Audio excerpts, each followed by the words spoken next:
Hello, it feels great to be back.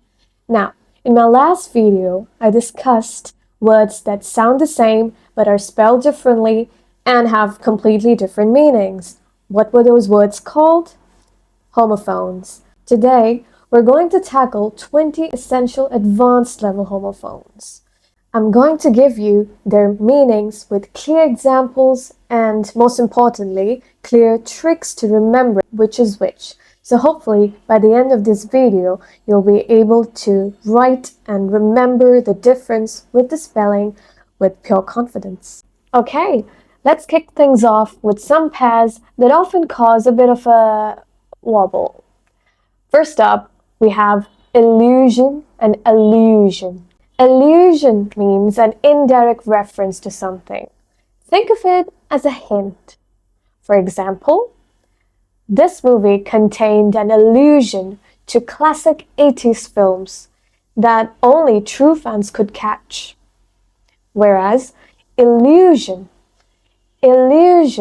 means something with a deceptive appearance, something that is not real. Think of what magicians do. The magician created an illusion of disappearing cars right before our eyes. So you can remember allusion as an indirect reference and illusion as is not real. At number 2, we have censor and censor. Censor with a C. This could be a verb or a noun, and it refers to the act of suppressing or restricting some offensive or questionable or objectionable content in media. There are many platforms where you must have come across some really offensive comments under some accounts. So what do those platforms or account holders do? They try to restrict it. They try to censor it. So we can say the platform censored offensive comments to maintain a safe environment. Then we have censor with an S. Now this is just a device that measures some physical property like temperature, light, pressure, and so on. As you park, the car sensor beeps if you get too close to a wall or too close to another car. So, how would you remember? Censor with a C means to cut off, and censor with an S censors things. Moving on, we have elicit and illicit. Elicit means to bring out or evoke or draw out a response. For example, the interviewer tried to elicit an honest answer from the politician about his policies. Whereas illicit means illegal, forbidden by law or any custom.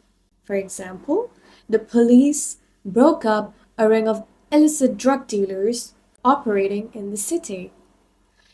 How would you remember these two? Well, illicit is illegal and elicit means to evoke, draw out.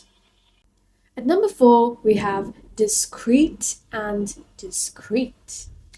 Discreet.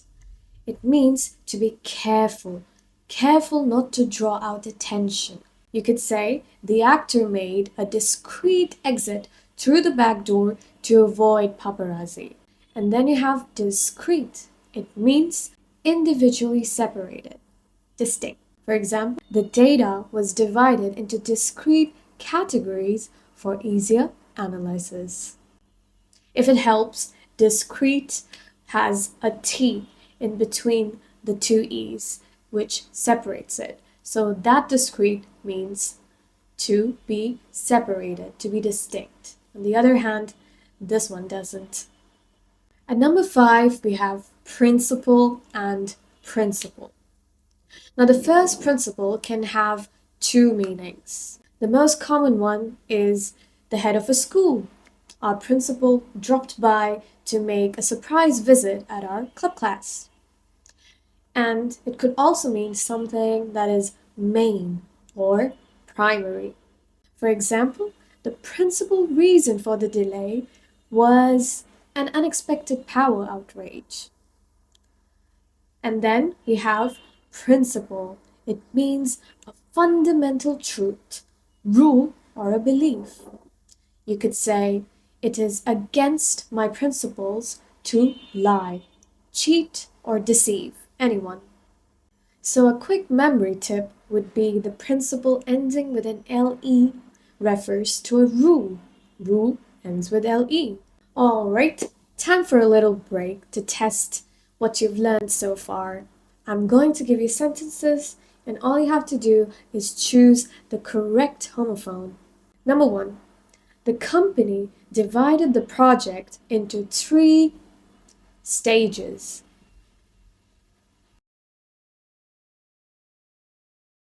Number 2. The article contained an interesting to Greek mythology.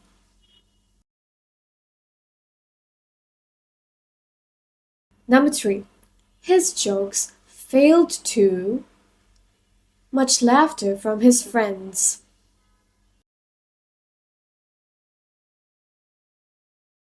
Hope that was an easy one.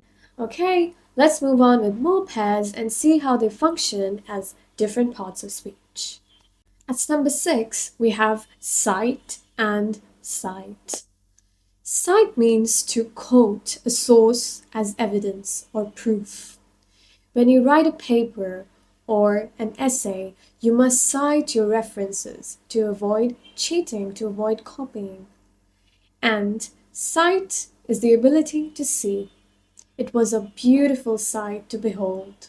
The way for remembering these two, cite with a C is for citation, references, and cite with an S is for seeing.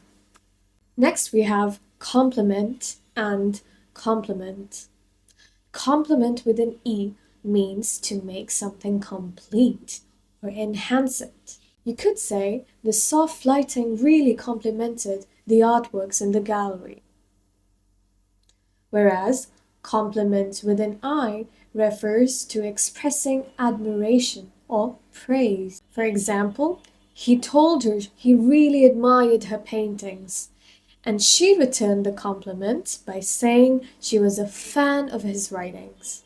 So as a tip, you can try to remember complement with LE as something which makes it complete. There is another verb that describes surrounding completely or engulfing, covering up, which brings me to our next pair, envelope and envelope.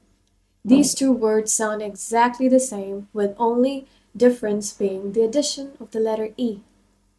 Envelope means to cover something or engulf something completely.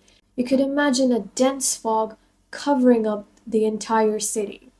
On the other hand, envelope with an E is simply a plain piece of paper with 4 corners people use to send letters and mail it. For example, she quickly sealed the letter in a plain white envelope and mailed it to the nearest post office.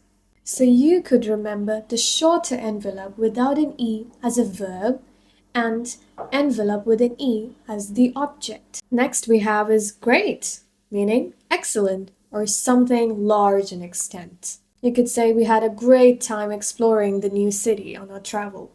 And the word that sounds the same as this one is grate. It is the action of shredding food like cheese. For example, I like to grate fresh parmesan over my pasta. Grate can also mean to irritate. So you could remember grate as something you grit your teeth with, like with irritation. And the other grate is a feeling, hoard and hoard. Hoard can have 2 meanings. As a verb, it means to save something for future use. You could say, during the pandemic, people tended to hoard emergency supplies. It also means a secret store of valuables, like money. On the other hand, horde means a large group of people. For example, a horde of excited fans rushed the stage after the concert ended. But to remember the spelling, you could think horde as hardly seen, hidden. Moving on, we have pore and pore. When you're so absorbed in reading something or studying something, we use the verb pore. For example, he liked to pore over ancient maps searching for hidden treasures. The other pore is used to describe flowing. How would you ask someone to give you a cup of coffee? You could say, "Could you please pour me another cup of coffee?" So you can remember the word ending with ORE as in over a book, pouring over. Roll and roll. Roll simply is a cylindrical object. To move by turning over, like a ball. Roll, on the other hand, means an actor's part or a function. For example, his role in the new project was important for its success. So you could remember roll as turning over like a ball, ending with LL. The next pair gets commonly mistaken: stationery and stationery. When you describe something that is fixed in one position or place, it is stationery. For example, the car remained stationary at the red light for a full minute. The other stationery means writing materials. For example, papers, pens, and so on. You'd say she wrote a personal thank you note using her own stationery. Try to remember stationery with ER as thinking of paper with an ER in the end. Oh, I like this one. Stature and statue. Stature refers to a person's height or level of achievement. You can think of it as rank.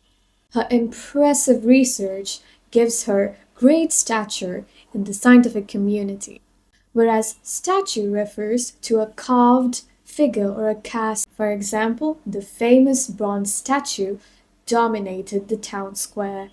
So when you think of rank, it will be stature with a R. Number 15, we have Reek and Reek. Reek means to cause huge damage or harm. It is often paired with havoc. You could say the powerful storm wreaked havoc on the coastal towns. Reek with an R. It means to smell something unpleasant, rotten. The old gym bag started to reek after being left in the car for days. So when it is rotten, think it's reeking. Doing all good? We have 5 more to wrap this up.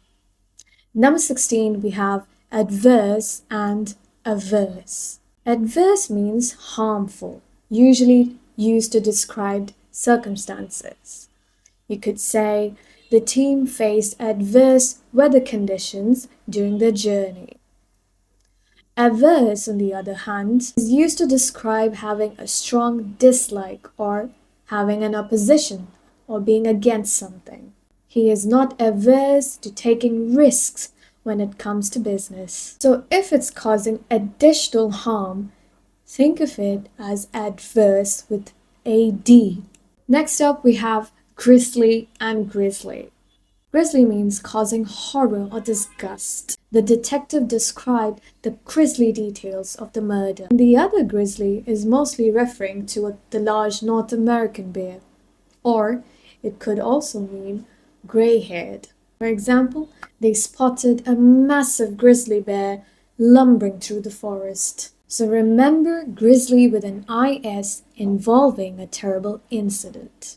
Have you heard of this pair before? Impassable and impassible? When it becomes impossible to travel through or cross somewhere, we say it is impassable with an A. You could say the road became impassable after the recent landslide.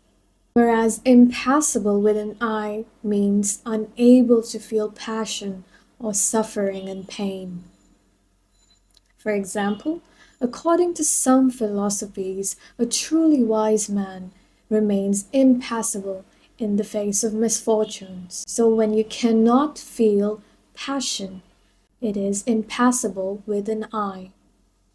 Next we have precede and proceed. Precede means to move before in time or order. You could say the warm-up exercises will precede the main workout session. Conversely, when you are moving forward, you say proceed. You could use it by saying you may proceed with the presentation. So precede is before time or order, and proceed is moving forward. Another way of saying to proceed is forgo, which also means to move backward or to go before. For example, the team chose to forego the warm-up session before the match. And its similar sounding word is forgo, which means to do without, to abstain from, to forget it, I'm fine without it.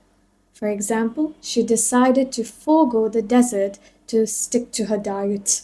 So similar to precede, you could remember forego as going before and forgo as forget it.